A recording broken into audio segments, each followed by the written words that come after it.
morte. A Procuradoria-Geral da República denuncia mais 152 pessoas por envolvimento nos atos golpistas de 8 de janeiro. Um alerta no Dia Mundial de Combate ao Câncer. O Brasil deve registrar mais de 2 milhões de novos casos da doença até 2025. A ministra dos Povos Originários desembarca em Roraima para acompanhar o socorro aos Yanomami. Um homem morre vítima de bala perdida em Copacabana. E ainda, Portugal anuncia que vai enviar tanques para a Ucrânia. O fogo mata 13 pessoas no Chile e o governo aumenta o estado de catástrofe. Moradores dos Estados Unidos enfrentam uma onda de frio com temperatura de até 22 graus negativos. E aqui no Brasil já tem bloco de carnaval na rua. A folia em Belo Horizonte começou oficialmente neste sábado. O Jornal Hoje está começando.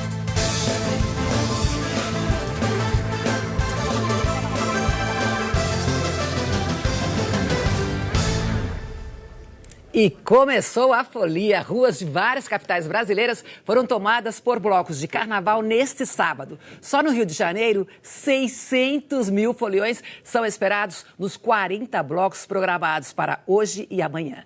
A repórter Ana Beatriz Lourenço está num bloco e tem os detalhes. Oi, Ana, boa tarde.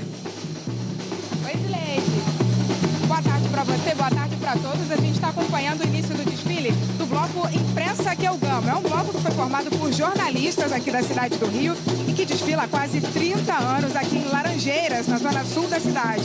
Cerca de 5 mil pessoas são esperadas aqui para esse bloco. A concentração já começou, o desfile está marcado para as 3 horas da tarde. A gente já passou hoje de manhã por outros blocos aqui na cidade do Rio e todos bem cheios. A cidade tem 40 blocos autorizados para desfilar nesse fim de semana e até o fim do mês serão 415. Inclusive amanhã é a estreia do Meca Bloco da cantora Lesha, que prometeu arrastar 500 mil foliões pela cidade do Rio.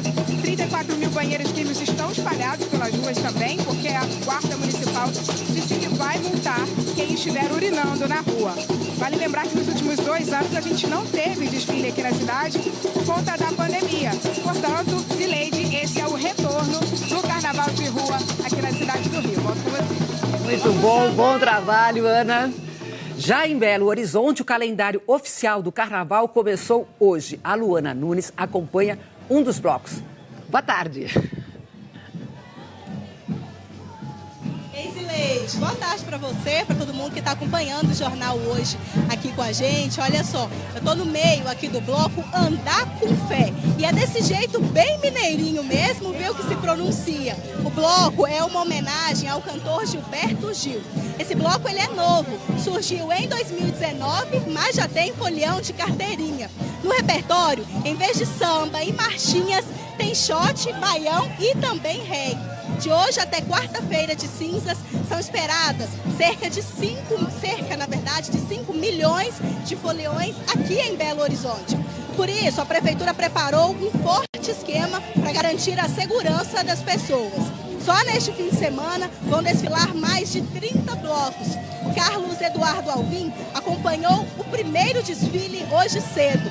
Vamos conferir na reportagem. Além de brilho e fantasia, outra coisa é certa neste fevereiro. Que saudade a gente estava do carnaval, hein? A gente está ansioso para retomar, a gente já está aqui colorindo as ruas e se renovando dessa energia maravilhosa, jogando muito glitter, muita alegria para aproveitar esse momento que chegou, né? Dessa nossa reconexão com as pessoas, de compartilhar. Eu toco no carnaval tem muitos anos já e ficar 2 anos sem tocar, para mim, foi uma coisa assim impensada. Então, para mim, é um recomeço, uma esperança de dias muito melhores. Saúde e alegria podem até não rimar, mas são uma dupla inseparável. E é graças à vacinação contra a Covid que a capital mineira está colocando os blocos na rua. Nossa, significa muito, assim, essa possibilidade de encontrar pessoas, né, de estar de novo vivendo essa vontade toda de voltar para a rua, de ocupar os espaços, de estar aqui comemorando, né? A Michelle é enfermeira e trabalhou na pandemia. Diz que este carnaval é uma celebração da vida. Se não fosse a vacina, a gente não estaria aqui hoje. Eu fico toda arrepiada, é muita felicidade para mim. Vocês não têm noção da emoção que é para mim estar aqui hoje, conseguir estar com todo mundo aqui e sem medo, celebrando a felicidade que é estar vivo. A expectativa da Prefeitura de Belo Horizonte é que 5 milhões de pessoas passem pelas ruas da cidade até o fim do mês. Mais de 500 blocos vão levar alegria e diversão pela cidade.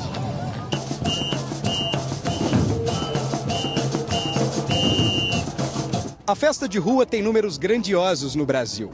O Rio terá 415 blocos, 5 milhões de foliões são esperados.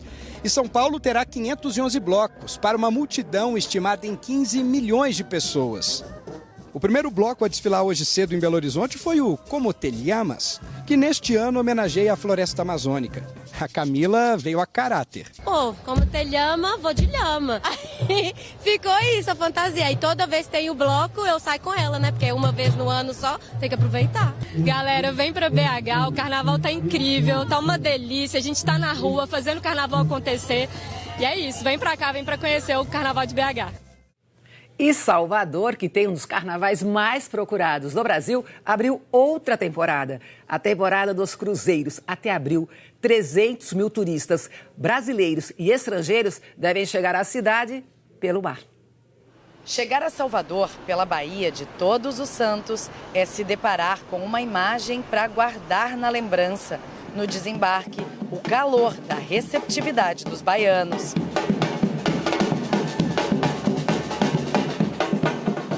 Pura energia, tu já desce louca pra dançar, já sai dançando.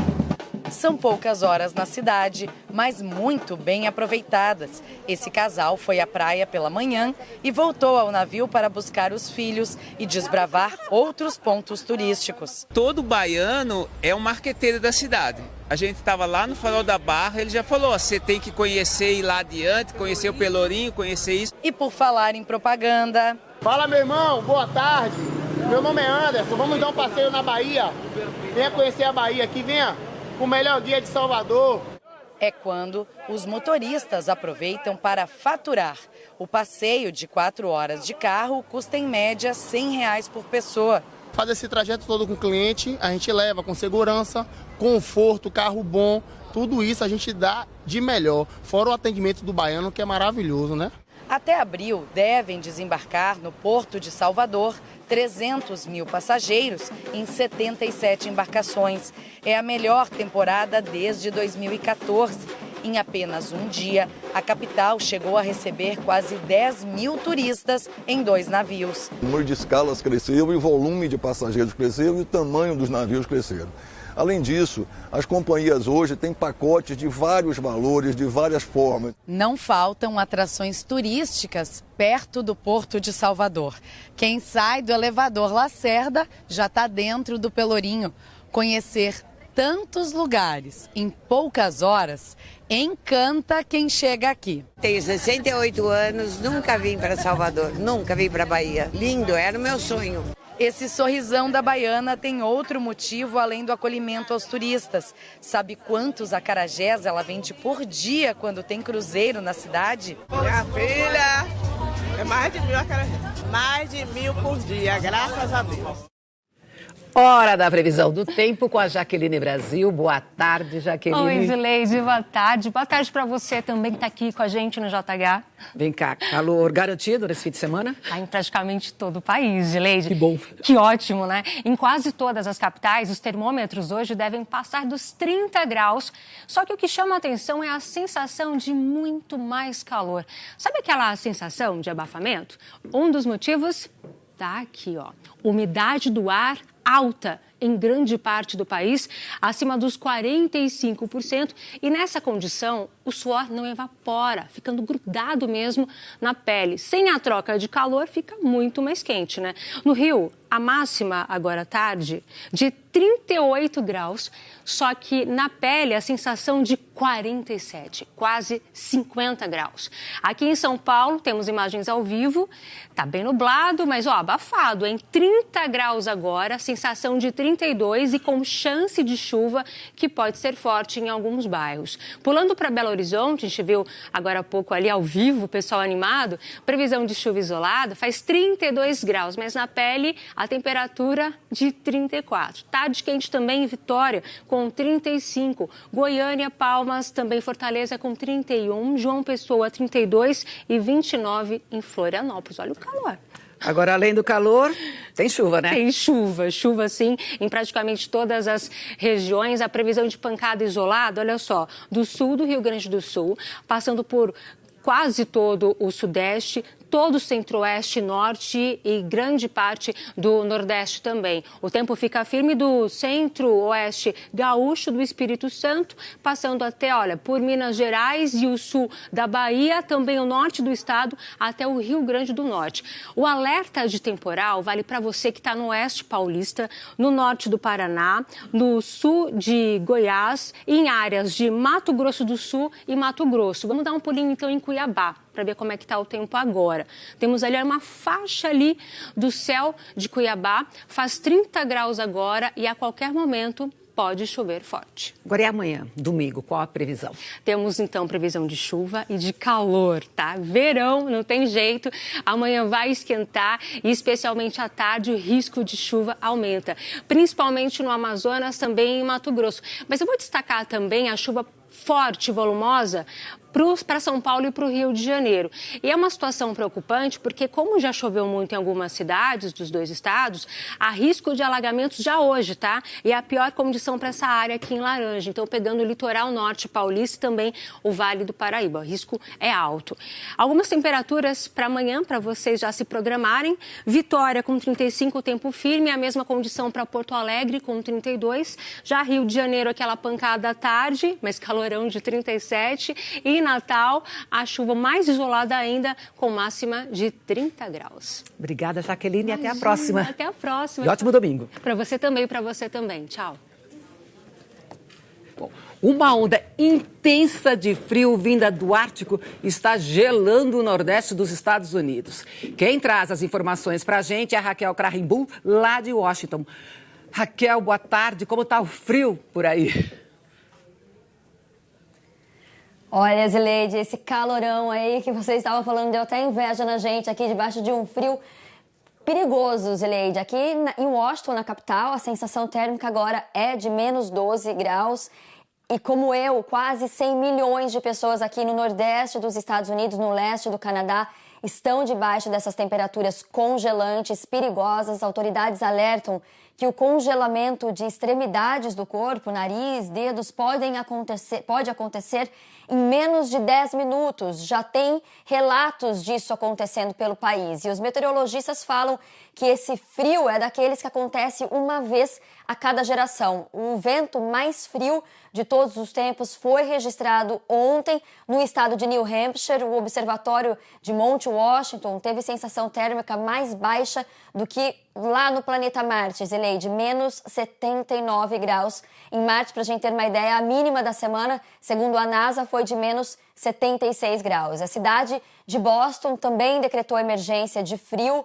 Lá, chapéus, cachecóis, luvas foram até deixados em uma cerca para que pudessem ser usados pelos desabrigados. A cidade de Nova York também emitiu uma emergência que permite que os desabrigados possam ir a qualquer abrigo para se aquecer. Então, os estados também aqui do Centro-Oeste, Michigan, Wisconsin, Indiana, Ohio, Illinois, também sofrem com temperaturas congelantes, Zileide. Ou seja, né, essa onda de frio do Ártico gelou uma grande faixa aqui da América do Norte. Zileide. Obrigada, Raquel. Bom trabalho para você e procura um lugar bem quentinho agora, tá bom? Tchau, querida. Bom trabalho. Já no Chile, incêndios florestais já mataram 13 pessoas. O governo aumentou o estado de catástrofe para mais uma região do sul do país. As regiões que estão recebendo apoio federal para combater os incêndios são Biobío, Ñuble e agora também Araucânia. O fogo destruiu casas e 14 mil hectares de florestas. 11 pessoas, incluindo um bombeiro, morreram no município de Santa Joana. Os incêndios se alastraram em meio a uma onda de calor com registros de temperatura de até 42 graus centígrados. A situação foi agravada por fortes ventos e semanas seguidas sem chuva. O presidente Gabriel Boric cancelou as férias e viajou para a região. O fogo interrompeu o tráfego em estradas e autoridades de vários municípios pediram para os habitantes deixarem as casas. Abrigos de emergência foram abertos.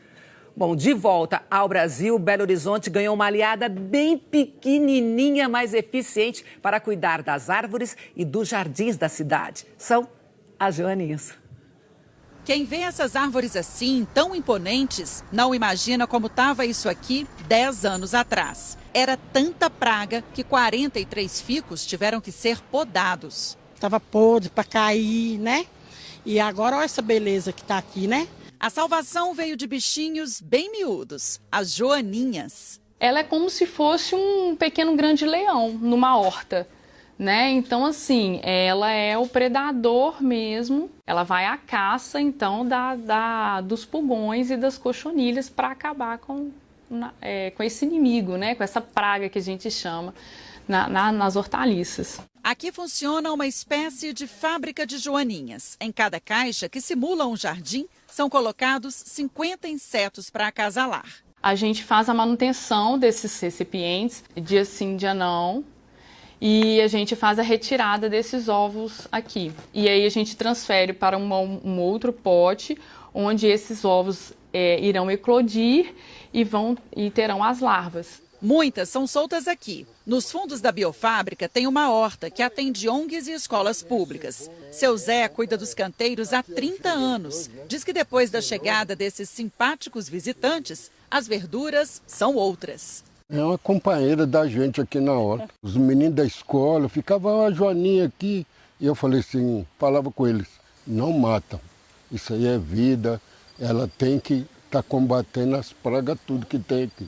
BH tem quase 100 hortas comunitárias. Hoje, em boa parte delas, as joaninhas também são usadas para combater pragas. E qualquer morador aqui da cidade que tenha jardim em casa ou dono de restaurante como esse aqui que tem horta, pode pedir o seu kit joaninha.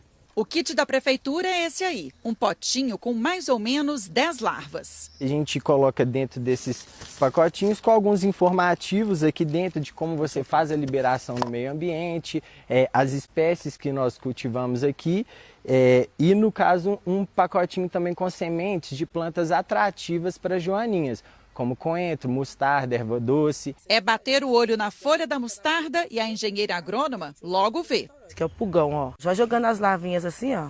Ela consegue comer até 75 pulgões por dia. Esse aqui é meu potinho de ouro, ó. Ainda hoje, um alerta no Dia Mundial de Combate ao Câncer. O Brasil deve registrar mais de 2 milhões de novos casos da doença até 2025. A Procuradoria-Geral da República denuncia mais 152 pessoas pelos atos golpistas de 8 de janeiro. E o Flamengo conhece daqui a pouco o adversário da estreia no Mundial de Clubes. A gente volta já. O Brasil deve registrar mais de 2 milhões de novos casos de câncer até 2025. É o que alerta o Instituto Nacional do Câncer neste 4 de fevereiro, Dia Mundial de Combate à Doença. A Nicole ainda era só um sonho, quando em 2017 a Marília recebeu o diagnóstico de câncer de mama.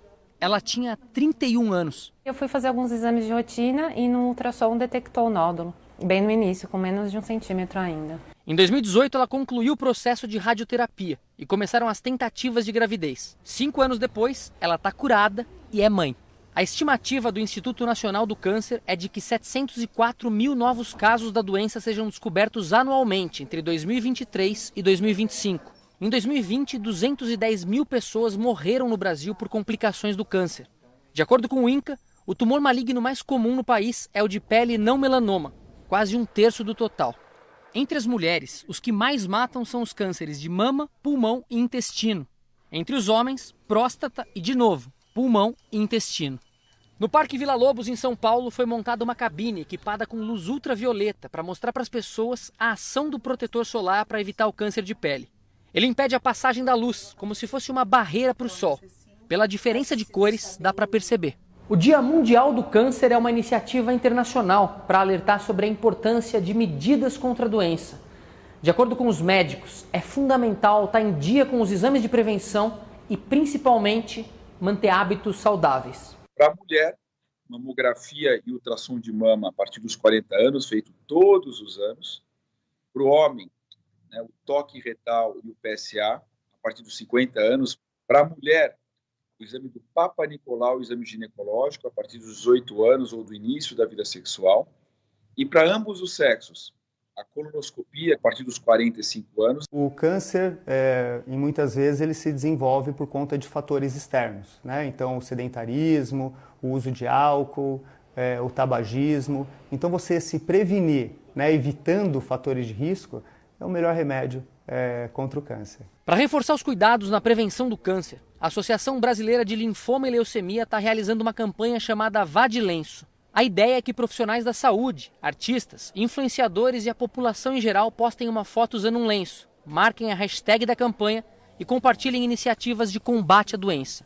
A Marília recebeu dela e agora, de lenço e bebê no colo, o que ela vê não é um final feliz, mas um belo recomeço. Independente do diagnóstico, de qual caso de câncer, do prognóstico, a primeira palavra que vem à sua cabeça é morte. E aí você tem uma experiência de gerar uma vida dentro de você depois disso, é maravilhoso, é indescritível.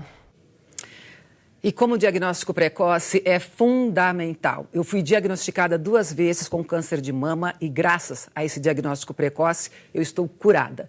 Então realmente é muita atenção e sempre, sempre, sempre manter esse exame de rotina. O Conselho Nacional de Secretarias de Saúde emitiu um alerta sobre o aumento de casos de chikungunya no Paraguai. Em Mato Grosso do Sul, as cidades de fronteira já estão em atenção. Vamos então até Ponta Porã, porque o repórter Martim Andrada tem as informações. Boa tarde, Martim.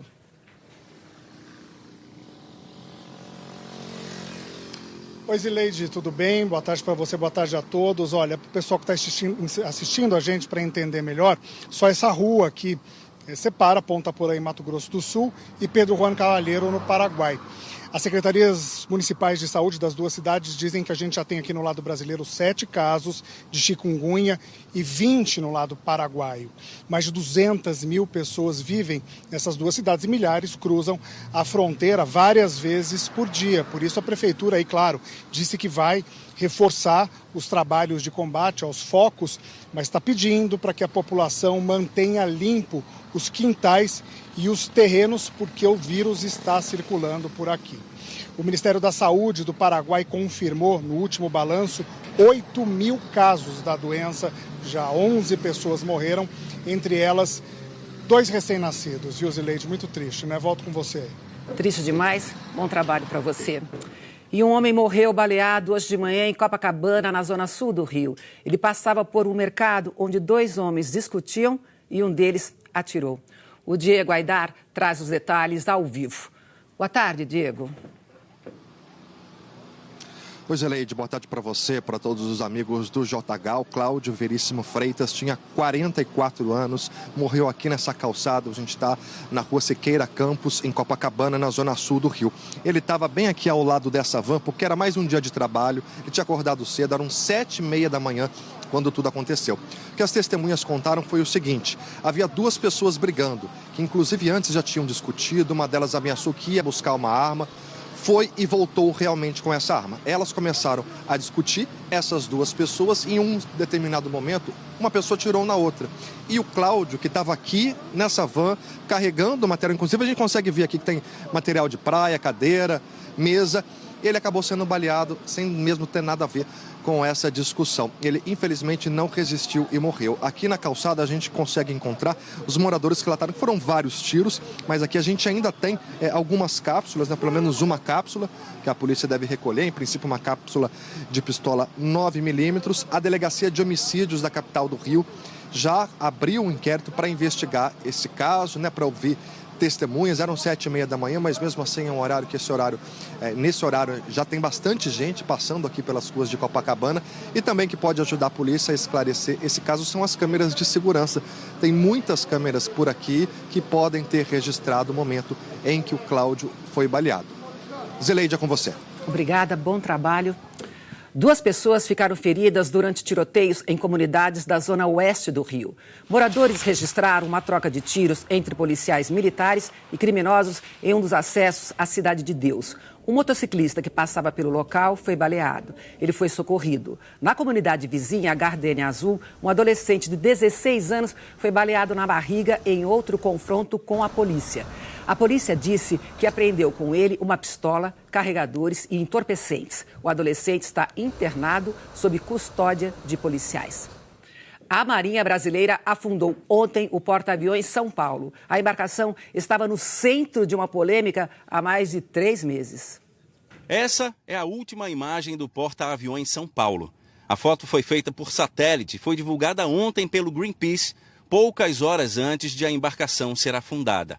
O porta-aviões, que passou mais de 100 dias vagando sem destino pelo litoral do Nordeste, foi afundado na noite desta sexta-feira pela Marinha do Brasil, a uma distância de 350 quilômetros da costa brasileira e a uma profundidade de 5.000 metros. O local exato não foi divulgado. A operação da Marinha, responsável pela embarcação, só foi possível depois que a Justiça negou o último recurso do Ministério Público Federal, que pedia a suspensão do afundamento. O São Paulo, único porta-aviões da Marinha Brasileira, foi comprado da França e depois desativado em 2017. Há 2 anos, ele foi vendido como sucata para a Turquia, mas autoridades turcas impediram a entrada em suas águas territoriais porque o casco tinha amianto, material cancerígeno. O governo de Pernambuco também não autorizou a sua entrada. Na nota divulgada depois de afundar o navio, a Marinha disse que o procedimento foi conduzido com as necessárias competências técnica e segurança, a fim de evitar prejuízos de ordem logística, operacional, ambiental e econômica ao Estado brasileiro. A nota afirma ainda que as análises consideraram aspectos relativos à segurança da navegação e ao meio ambiente, com especial atenção para a mitigação de impactos à saúde pública, atividades de pesca e ecossistemas. Ambientalistas questionam o afundamento. Dizem que havia outras soluções com menor impacto ambiental e com retorno econômico. O mercado de venda de sucata metálica, ele é muito lucrativo. Então, mesmo um porta-aviões aposentado como São Paulo, ainda assim ele gera bastante dinheiro na venda dessas peças e desses materiais. O Brasil e o nosso oceano e a nossa costa não merece receber um navio desse porte cheio de material tóxico. O destino do porta-aviões São Paulo não precisa ser esse e não deve ser esse. Portugal anunciou que também vai mandar os modernos tanques de fabricação alemã para ajudar na defesa da Ucrânia. O apoio militar ao país invadido pela Rússia é cada vez maior e incomoda a Rússia, que reage. De tanques Leopard 1 para a Ucrânia, o primeiro modelo desenvolvido no país depois da Segunda Guerra Mundial. E não foi só com imagens que a Rússia respondeu a anúncio de ajuda ocidental para a Ucrânia. Numa entrevista, o ex-presidente russo Dmitry Medvedev, vice-presidente do Conselho de Segurança, disse que o fornecimento de armamento dos Estados Unidos só vai desencadear mais retaliação. Toda a Ucrânia que permanecer sob governo de Kiev vai queimar, ameaçou. O procurador-geral da Alemanha disse ter em mãos evidências de casos de crimes de guerra na Ucrânia que chegam à faixa dos 3 dígitos. O material poderá ser usado num possível processo judicial. A Ucrânia pressiona pela criação de um tribunal especial para processar os responsáveis pelas atrocidades. Por enquanto, veio da justiça americana uma boa notícia para os ucranianos. O procurador-geral anunciou a primeira transferência de ativos russos confiscados pelos Estados Unidos para ajudar a reconstruir o país devastado. Quase 5,5 milhões de dólares que pertenciam ao oligarca russo Konstantin Malofeyev, dono de um canal de TV e acusado de financiar separatistas na Crimeia, península que a Rússia anexou em 2014. Ao lado do colega americano, o procurador-geral ucraniano destacou: é uma mensagem clara. Não haverá imunidade ou impunidade para crimes internacionais. O Papa Francisco pediu às igrejas do Sudão do Sul que lutem contra a injustiça e o abuso de poder. Francisco se dirigiu a bispos, padres e freiras na igreja de Santa Teresa, na capital Juba. Ao lado de outros líderes cristãos, os chefes da igreja anglicana e da igreja presbiteriana da Escócia, Francisco disse que as igrejas não podem ficar neutras. O Sudão do Sul se separou do Sudão em 2011 e mergulhou em uma guerra civil 2 anos depois, com grupos étnicos lutando pelo poder. Segundo a ONU, os conflitos obrigaram 2.200.000 pessoas a deixar suas casas e se deslocar dentro do país. Mais 2.300.000 saíram do Sudão do Sul para viver como exilados em outros países. 2/3 da população de 11,5 milhões de habitantes vivem de ajuda humanitária. A seguir, a Procuradoria-Geral da República denuncia mais 152 pessoas envolvidas nos atos golpistas de 8 de janeiro. A ministra dos Povos Originários desembarca em Roraima para acompanhar o socorro aos Yanomami. E depois de 2 anos sem shows, o maior festival de música do sul do Brasil está de volta. E a gente volta já. A Procuradoria-Geral da República denunciou mais 152 pessoas envolvidas nos atos golpistas de 8 de janeiro contra as sedes dos 3 poderes. O total de denunciados chega a 653. A maior parte continua presa. Os golpistas foram detidos no acampamento em frente ao quartel-general do Exército. Eles são acusados de associação criminosa e incitação ao crime, por tentar provocar a animosidade das Forças Armadas contra os poderes constitucionais. A ministra dos Povos Originários, Sônia Guajajara, desembarcou em Boa Vista para acompanhar de perto o socorro aos Yanomami. Hoje, mais um grupo de indígenas foi resgatado na terra indígena Yanomami, no norte de Roraima. Eles foram levados pela Força Aérea Brasileira para receberem atendimento médico em Boa Vista. 4 indígenas morreram desde janeiro. Os indígenas sofrem com os efeitos do garimpo ilegal, que levou malária e contaminou rios da região. Depois de 2 anos sem shows por causa da pandemia, o Planeta Atlântida, considerado o maior festival de música do sul do país, está de volta. A repórter Júlia Perac está em Xangri-Lá, cidade que recebe o festival e tem todos os detalhes. Oi, Júlia, boa tarde para você. Oi, Zileide, boa tarde a todos. Pois é daqui da Praia de Atlântida, da Saba, onde acontece a segunda noite de festival. Hoje são 14 bandas que se apresentam. Tem Ludmilla, tem Jão, tem Luan Santana e tem Ivete Sangalo. Inclusive, gente, aqui atrás de mim, ó, tá o palco principal. E a equipe da Ivete tá fazendo a passagem de som para deixar tudo certinho aí pro show de logo mais. 40.000 pessoas são esperadas nessa segunda noite de festival, mesmo o público de ontem. E ó, tem que ter pique, viu? Porque são 12 horas de show em 2 palcos. Ontem foi uma baita festa, o pessoal curtiu muito. A gente teve Jota Quest, teve Dilcinho, Luísa Sonza, Glória Groove e finalizou tudo isso com o eletrônico do Dub Dogs. Inclusive, vamos dar uma olhadinha como é que foi esse show de ontem, foi muito legal.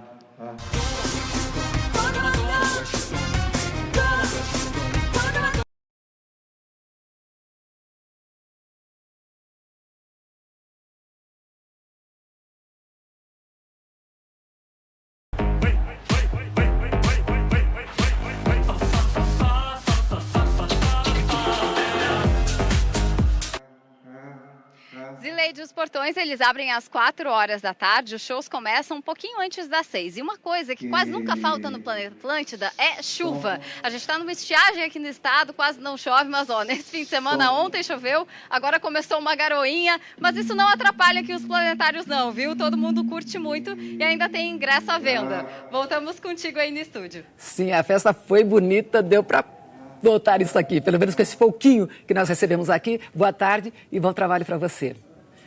A cidade de Blumenau, em Santa Catarina, também está em festa. É a Summerfest, considerada uma Oktoberfest de verão, com muita dança e comida típica alemã. O repórter Felipe Salles está lá e traz as informações. Oi, Felipe, boa tarde para você. Boa tarde, Zileide. Boa tarde a todo o Brasil. Eu estou aqui na Vila Germânica, onde acontece hoje a última noite da festa que, desde quinta-feira, movimenta a Blumenau. Neste ano, a Sommerfest mantém o foco nas tradições germânicas. Isso se manifesta nas apresentações musicais, na gastronomia, também nas apresentações folclóricas. Mas tem espaço também para outras culturas, outros ritmos musicais. Isso para que, a partir de agora, a festa cada vez mais tenha uma cara de festival de verão. Ontem passaram por aqui diferentes estilos musicais, como o pagode do grupo Jeito Moleque e também o reggae do cantor Tony Garrido. Para hoje, o destaque é o rock da banda Jota Quest. Isileide, eu falei em gastronomia. Para encerrar então a nossa participação, algumas das opções que os moradores e turistas vão encontrar quando chegarem aqui na Sommerfest. Essa é uma massa caseira com molho de linguiça Blumenau, Spätzle que a gente chama por aqui. Esse é o tradicionalíssimo joelho de porco aqui na nossa região. Aqui, um marreco recheado e de sobremesa, um strudel de maçã com creme de nata. Tá bom? O que mais? Eu volto com você, Isileide. Obrigada, boa tarde. Bom, o adversário do Flamengo na estreia do Mundial de Clubes da FIFA está sendo definido neste momento. O Wydad Casablanca e Al Hilal estão jogando agora. O Wydad Casablanca abriu o placar no começo do segundo tempo com um gol de cabeça de Ayoub El Amloud. Quase no final do tempo normal, o Al Hilal empatou em cobrança de pênalti. O jogo está na prorrogação e você pode acompanhar ao vivo no Sport TV.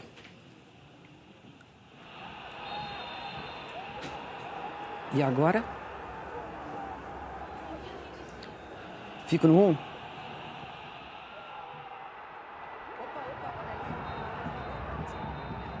Comemoração.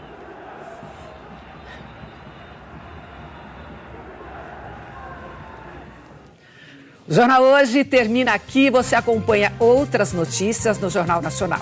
Para rever as reportagens exibidas hoje, basta ir ao Globoplay. Boa tarde e um ótimo fim de semana. Fala, rapaziada, iniciando mais um vídeo aqui no canal BR News. Então, se você for novo, se inscreva no canal e ajude a bater os 20 mil inscritos. Fortalece no like e apoie o nosso canal e compartilhe esse vídeo com seus amigos no grupo do WhatsApp e no Facebook. E vamos falar sobre a provável escalação do Corinthians, que vai ter algumas alterações aí na escalação e a gente vai estar comentando sobre isso. O treinador Fernando Lázaro comandou o seu último treino antes do próximo compromisso. Em campo, Lázaro organizou um trabalho tático defensivo. Por fim, houve cumprimento de finalizações, cobrança de falta. O volante Fausto Vera não foi flagrado pelas câmeras, mas já há expectativa de que ele volte a atuar na partida do fim de semana. Já Yuri Alberto, por sua vez, intensificou o tratamento pelas dores que sente no tornozelo e ainda é dúvida para a partida. Júnior Moraes e Arthur Souza são opções. A atividade, como de costume, foi acompanhada de perto pelo presidente do Igor Monteiro Alves e pelo diretor Roberto de Andrade e pelo gerente Alessandro Nunes. E vamos analisar essa provável escalação do Corinthians para o jogo desse domingo contra o Botafogo, que deve ser Cássio no gol, Fagner, Balbuena, Gil, Fábio Santos, Rony ou Fausto Vera, tem essa dúvida, ou Duqueiroz, Renato Augusto, Adson, Roger Guedes, Yuri Alberto e Júnior Moraes. Provavelmente o atacante Yuri Alberto não deve jogar o jogo desse domingo, porque ele ainda sente dores no tornozelo. Isso está incomodando bastante o jogador. No último jogo do Corinthians desse domingo, né, que foi contra o São Paulo, ele também já saiu com dores. Enfim, provavelmente o Corinthians deve poupar ele, né, porque o jogador está começando agora a pré-temporada, então não pode arriscar, né? Às vezes coloca o jogador lá e sofre uma lesão mais grave. Então o Alberto não deve jogar o jogo desse domingo. E quem vai entrar no lugar do Alberto? Eis a questão: o Corinthians não tem um atacante à altura para estar colocando no lugar do Júnior Moraes. Deve ser o Júnior Moraes, mas a gente sabe, né? O Júnior Moraes não joga nada. O jogador que está encostado lá no Corinthians, ganhando uma bala por mês. Tem a opção do Arthur Souza, que é um moleque da base. Eu tenho curiosidade de ver se o moleque jogar, né? Porque até agora ele nunca jogou no time principal do Corinthians, né? Então acho que o Fernando Lázaro deveria dar uma oportunidade para o Arthur Souza. Seria interessante a gente ver ele jogar nesse jogo de domingo, né? Porque o Paulistão serve como laboratório, né? Para testar a molecada, para ver se eles vão vingar ou não no time principal. Dito isso, deixa aqui nos comentários o seu palpite para o jogo desse domingo entre Corinthians e Botafogo. Só lembrando que esse jogo vai ser no estádio Neoquímica Arena, esse próximo domingo. O jogo vai ser às 18h30. E deixa aqui o seu palpite para o jogo, que eu quero saber a sua opinião. Fortalece no like e apoie o nosso canal. Um forte abraço e fique com Deus.